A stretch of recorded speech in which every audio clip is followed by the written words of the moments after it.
सदन में शराब नीति की आज गूंज सुनाई दी। बीजेपी ने दिल्ली की तर्ज पर झारखंड में शराब घोटाले का आरोप लगाया है। विरंची नारायण ने सदन में इस मुद्दे को उठाया और मामले की सीबीआई जांच की मांग की है। विरंची के सवाल पर मंत्री मिथिलेश ठाकुर ने घोटाले से इनकार करते हुए कहा कि राजस्व प्राप्ति का लक्ष्य नहीं है, घटाया गया है। सदन में शराब नीति पर संग्राम, बीजेपी का घोटाले का आरोप, मामले की सीबीआई जांच की मांग। झारखंड की शराब नीति की गूंज सदन में सुनाई दी। बीजेपी विधायक विरंची नारायण ने राजस्व का लक्ष्य कम करने पर सवाल उठाए और घोटाले का आरोप लगाया है। विरंची नारायण ने कहा कि जब राजस्व पार्षद ने 8 बिंदुओं पर आपत्ति की तो राज्यपाल ने बिल को वापस किया। इतना ही नहीं, विधानसभा अध्यक्ष द्वारा भी फाइल लौटाने के बावजूद राज्य में नई उत्पाद नीति लागू की गई। विरंची नारायण ने झारखंड में शराब घोटाले का आरोप लगाते हुए सीबीआई जांच की मांग की। देखिए, झारखंड में जो शराब घोटाला हुआ है वो दिल्ली की तर्ज पर हुआ है और मेरा सीधा सीधा आरोप है सरकार के ऊपर कि सरकार का इसमें पूरी तरह से संरक्षण प्राप्त है। सरकार के शीर्ष स्थल पर जो लोग बैठे हैं उनका संरक्षण प्राप्त है, मुख्यमंत्री स्तर के लोगों का संरक्षण प्राप्त है। सवाल उठता है कि आप जल, जंगल, जमीन और स्थानीयता की बात करते हैं, लेकिन आपने झारखंड की कंपनी को काम नहीं देके छत्तीसगढ़ की कंपनी को बुलाकर काम दिया। ऐसी कंपनी को काम दिया जो आकर के न सिर्फ शराब का जो होलोग्राम है वो खुद छपवाने लग गई, बल्कि आधा शराब आधा पानी डालकर पैक करने लग गई। कीमत अगर उसका किसी का 1500 रुपया तो 3000 में बेचने लग गई। तो घोटाला सिर्फ कागजी नहीं है, उसके अलावा भी घोटाला है कि ये जो दोगुना लगभग आपने मूल्य आपने निर्धारित किया, किसके कहने पे किया और वो राशि कहां जा रही है। बीजेपी ने आरोप लगाया है कि शराब से राजस्व प्राप्ति का लक्ष्य 2500 करोड़ का था, लेकिन सिर्फ 1607 करोड़ की राजस्व ही हासिल हुई है।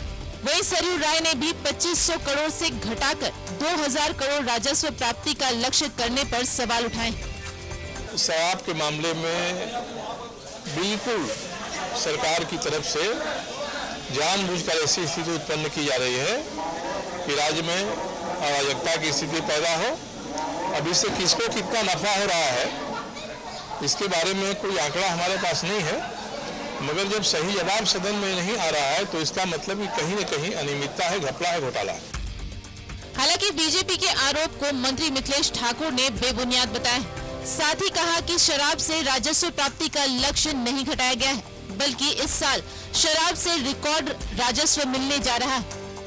हम लोग एक रिकॉर्ड बनाएंगे कि जो आज तक जो नहीं राजस्व प्राप्त हुआ मद्य निषेध विभाग से, उसका एक रिकॉर्ड इस साल हम लोग बनाएंगे। सर्वाधिक हम लोग राजस्व वसूली का काम करेंगे। और दूसरी बात जो ये कह रहे हैं कि इस नियमावली पर आपत्ति की सारी आपत्तियों को दूर करके और फिर इसकी मंत्री परिषद से मंजूरी भी करा ली गई है और तब जाकर ये नई नीति लागू हुई है। और राज्यपाल महोदय की जो संशोधन था, उन्होंने जो वापस किया था, उसका जो संशोधन था उसमें जो आपत्तियां दर्ज कराई गई थी उसको भी दूर करने की प्रक्रिया चल रही। मिथिलेश ठाकुर के जवाब से बीजेपी संतुष्ट नहीं है। भानु प्रताप शाही ने भी पूरे मामले की जांच की मांग की है। न्यूज़ 11 भारत के लिए रांची से राकेश कुमार और विपिन उपाध्याय की रिपोर्ट। और इसी खबर पर ज्यादा जानकारी के लिए हमारे सहयोगी राजेश जी लाइव जुड़े हुए हैं। राजेश जी, झारखंड बजट सत्र में पिछले कुछ दिनों से नई शराब नीति नियोजन नीति पर बीजेपी आक्रामक है और वो लगातार दिल्ली की जो शराब नीति जो वहां पे घोटाले का आरोप लगते रहे मनीष सिसोदिया के ऊपर, अब वही आरोप बीजेपी झारखंड में यहाँ के जो मंत्री हैं मिथिलेश जी के ऊपर लगा रहे हैं और वो कह रहे हैं कि यहाँ 100, 200, 500 करोड़ का घोटाला नहीं हुआ, हजारों करोड़ का घोटाला हुआ और इसकी जांच होनी चाहिए। देखिए, विपक्ष ने ये मांग सदन में उठाई है कि इसकी जांच होनी चाहिए। और देखिए, कहीं कोई गड़बड़ी होती है तो विपक्ष का काम ही होता है कि वो इस विषय को उठाए।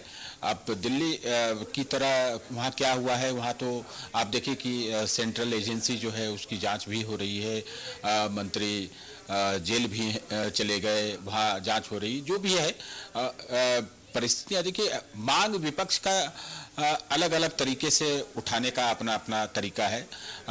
कहीं कुछ छोटी सी भी बात होती है तो विपक्ष उसे चाहता है कि हम इसको थोड़ा इनकैश करें। तो शराब नीति पर जो विषय आया है उस पर विपक्ष हमलावर है सरकार पे, और सरकार से चाहता है कि वो इस पर जवाब दे, और ये विपक्ष का काम है। सत्ता पक्ष तथ्यों के आधार पर उसका जवाब देता है, और ये संसदीय प्रणाली में यही व्यवस्था होती है कि बहुत सारी चीजें जो होती है विपक्ष कुछ ऐसे भी मांग रखता है कि जो सरकार देना नहीं चाहती या उसे अप्रासंगिक मानती है। तो जहां तक नियोजन नीति की बात है, नियोजन नीति पर सबकी जिज्ञासा है कि क्या होगी नियोजन नीति, और जाहिर सी बात है कि यहाँ पर बेरोजगार युवाओं का सवाल है, और आप देखें कि युवाओं के स्तर से भी इस संबंध में हर तरह से आप देखें, चाहे वो सोशल मीडिया का प्लेटफॉर्म हो या फिर अन्य स्तर पे, ये बातें आ रही है कि जिज्ञासा हो रही है कि आखिर 60-40 का फॉर्मूला क्या है। और आप देखें कि जो विधायक भी हैं वो भी ये बात कह रहे हैं कि आखिर ये क्या है। मंत्री महोदय हैं वो कह रहे हैं सदन में कि इस साल लक्ष्य को पूरा कर लिया जाएगा, लेकिन जो पिछले साल 2300 करोड़ का लक्ष्य रखा गया उसमें 1600 करोड़ ही मिले, और वही बीजेपी बात को उठा रही है कि इसमें घोटाला हुआ है, और मंत्री जी कह रहे हैं नहीं, पिछले साल जो हो गया सो हो गया, इस साल हम देखेंगे। देखिए, लक्ष्य निर्धारित करना और उसे प्राप्त करने में थोड़ा फर्क होता है। कभी कभी लक्ष्य से अधिक भी राजस्व की प्राप्ति होती है। सरकार ये चाहती है कि मैक्सिमम हम एक्साइज ड्यूटी के तहत पैसे लाए, और शराब बेचकर भी सरकार का खजाना भरा जाता है। ये कटु सच है। और हर सरकार आप देखें कि जहाँ भी शराब बिकती है वहाँ पर जो उत्पाद नीति होती है वो इस तरह से बनाई जाती है, डिजाइन की जाती है कि अधिक से अधिक रेवेन्यू इधर से आए। सरकार के 2-3 विभाग ही होते हैं जिसमें पैसे आते हैं, जिस पर सरकार जो है उछलती कूदती है और आगे काम भी करती है। जैसे आप देखें परिवहन विभाग है, वहाँ पर भी ये इस तरह के पॉलिसी बनाई जाती है कि ज्यादा से ज्यादा रेवेन्यू उसे जनरेट हो पाए, और जो लीकेज है यानी चोरी, जो कर चोरी होती है वो कम हो पाए। तो शराब के संबंध में जो दिया गया, देखिए वो एक कॉरपोरेशन के माध्यम से एक प्राइवेट कंपनी को दिया जाता है कि वो इसको ऑपरेट करे, डिस्ट्रीब्यूट करे, सेल करे। तो रिटेल सेलिंग में हो सकता है कि कहीं कोई कमी आई हो, जबकि यह भी आरोप लगते रहे हैं कि लोग एमआरपी से ज्यादा पर शराब बेचते रहे हैं। तो ये भी आरोप चलते रहे हैं। आप पिछले कई सत्रों में देखे होंगे कि इस पर चर्चा भी होती रही है, और आम लोगों के बीच भी ये चर्चा होती रही है, मीडिया में भी इसकी चर्चा होती रही है। लक्ष्य क्या है, और जो पार्टी है जो इसको रिटेलिंग करती है, जो डिस्ट्रीब्यूशन का पार्ट है, उसमें उसका अपना तर्क है कि उसकी सप्लाई सुनिश्चित नहीं है। तो इस तरह से सबके अपने अपने तर्क है। तो सरकार ये करे कि यह लक्ष्य नहीं प्राप्त हो पाया, यह अलग बात है, आगे का लक्ष्य पूरा हो जाएगा। तो संभवतः गलतियों से सरकार सीखती है, कोई भी सीखता है। तो पॉलिसी में कुछ सुधार किए गए होंगे, या फिर उसके जो वेंडर हैं वो बदले जाएंगे। इस हिसाब से जो पॉलिसी डिजाइन की जाती है कि ताकि आगे अधिक से अधिक रेवेन्यू जनरेट हो पाए। तो सरकार को इस मामले में आरोपित किया जाना कि हाँ कहीं न कहीं घोटाला हुआ है, तो सरकार अगर ये मानती है कि कहीं कोई गड़बड़ी हुई है अधिकारियों के स्तर पर, या कहीं जो कंपनी को डिस्ट्रीब्यूशन के लिए दिया जाता है वो उसने कहीं कोई गड़बड़ी की है और इस कारण से राजस्व का नुकसान हुआ है, तो उस पर पेनल्टी भी लगाया जाता है। आप देखिए कि पेनल्टी भी लगाने का प्रावधान है और लगाया भी गया है। और ये अलग बात है कि कुछ जो कंपनियां हैं, जो इससे एसोसिएटेड कंपनियां हैं, चाहे वो बाहर की ही क्यों ना हो, उन्हें पेनल्टी देने का आदेश भी हुआ है। तो इस प्रकार से कहा जाता है कि जो पॉलिसी डिजाइन कहीं उसी में लूप होल्स हो। सबके अपने तर्क है कि कहीं सप्लाई नहीं आ रही तो फिर उसके डिमांड के अनुसार उसे कैसे डिस्ट्रीब्यूट किया जा सकता है। तो ये अपने अपने तर्क हैं। सरकार अगर चाहती है, जानती है, समझती है कि इस मामले की जांच होनी चाहिए तो सरकार कराती है, नहीं तो सरकार ने ही ये काम किया है, जो विधि का विभाग ने काम किया है, सरकार का जो विभाग है उसी ने सारी नीति बनाई है और उसी के आधार पर ये शराब बिक भी रही है। तो जाहिर सी बात है, किसी की कमजोरी को कोई अपनी जांच नहीं करवाना चाहता। सरकार है, सरकार की अपनी मशीनरी है, वो थोड़ा सा इस मामले में तो अपर हैंड रहता ही है कि सरकार जो चाहती है वो करती है और करा लेती है। अब मंत्री ने कहा है कि आने वाले समय में लक्ष्य पूरा हो जाएगा। जो पिछला लक्ष्य था उसे पूरा नहीं किया जा सका कतिपय कारणों की वजह से, लेकिन आगे जो है यह अच्छा होगा। तो ये आश्वासन सदन को दिया गया है। तो अब देखना होगा कि आगे क्या स्थिति होती है, क्योंकि ये बजट सत्र है और जैसे ही क्वार्टर बीतेगा, फिर मानसून सत्र आएगा, फिर आपका शीतकालीन सत्र आएगा, तो संभव है कि उस समय में यह चीजें स्पष्ट हो पाएंगी कि शराब नीति जो बनी उसमें जो तब्दीलियां की गई है उसके फायदे हो रहे हैं या नहीं, और कहीं कोई बीच में कोई बार्गेन कर रहा है या फिर कोई घोटाले जैसी बात होती है तो सरकार के ध्यान में आता है तो उसकी जांच कराई जाती है। अब ये तो सरकार पर निर्भर करता है कि जो लक्ष्य प्राप्त नहीं हो पाया उसके लिए वो क्या स्टेप्स करती है। वैसे प्रावधान है कि जो जिसे ये दिया जाता है सेल का जो वॉल्यूम दिया जाता है, अगर वह लक्ष्य प्राप्त नहीं करता है, उतना राजस्व उगाही नहीं कर पाता है तो उसे पेनल्टी लगाया जाता है। तो वो संभवतः किया जा रहा है।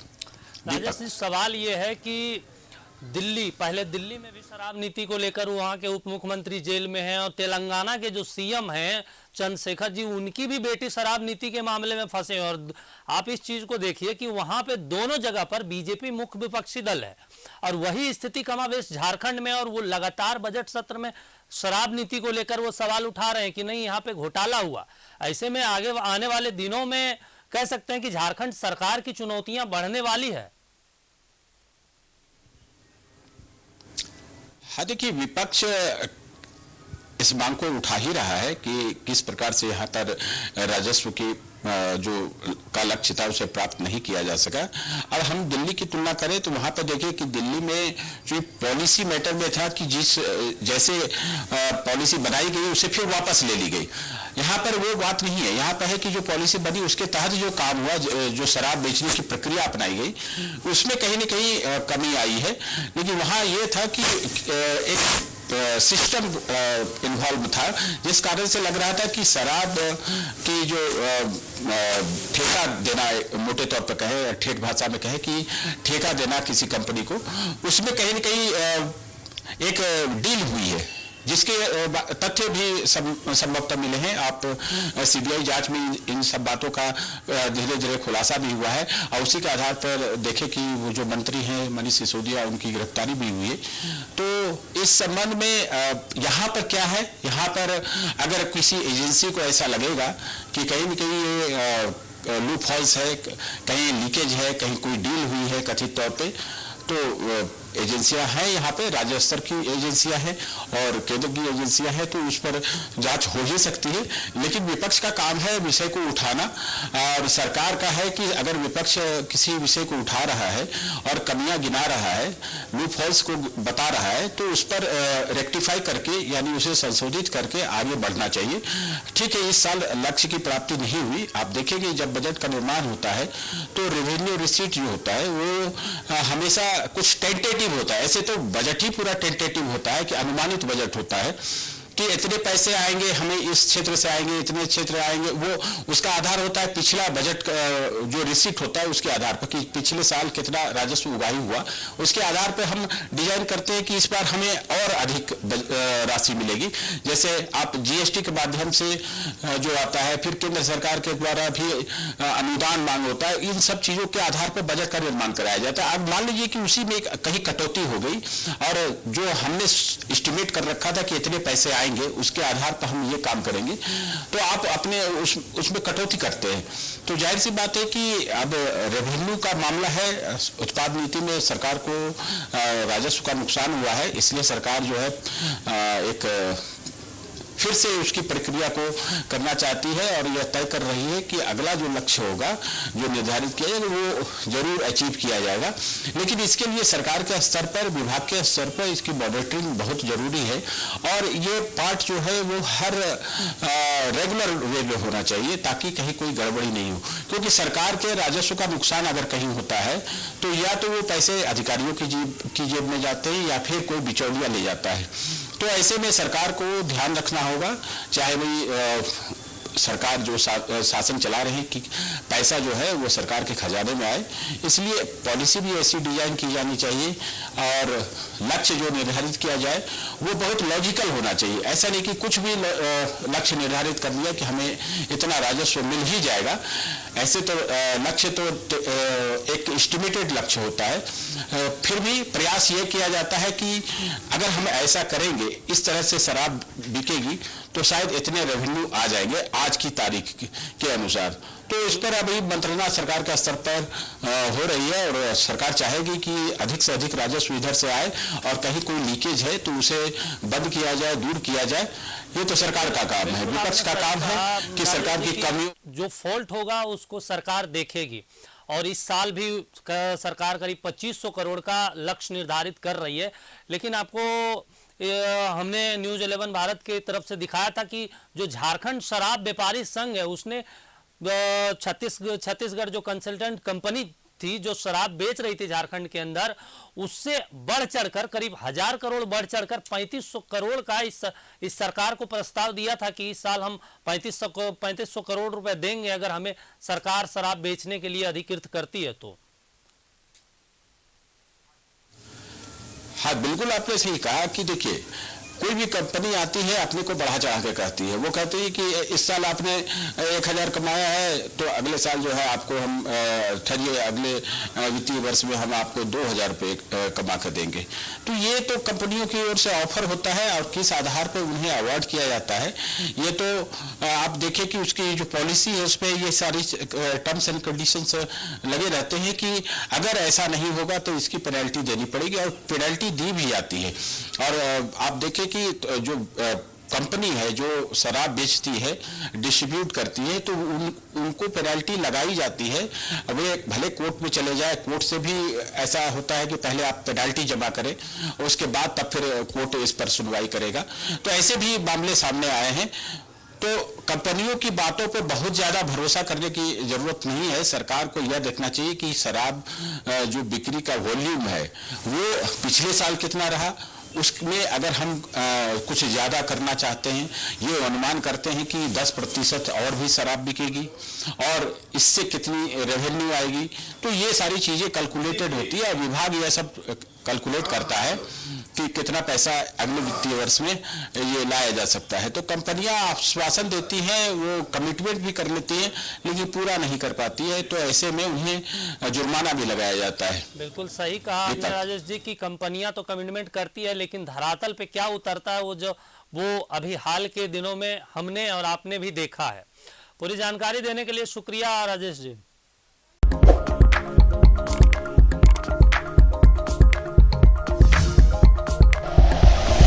Like and share videos, subscribe करें हमारा चैनल और प्रेस करें बेल आइकॉन। न्यूज़ 11 भारत, सच है तो दिखेगा।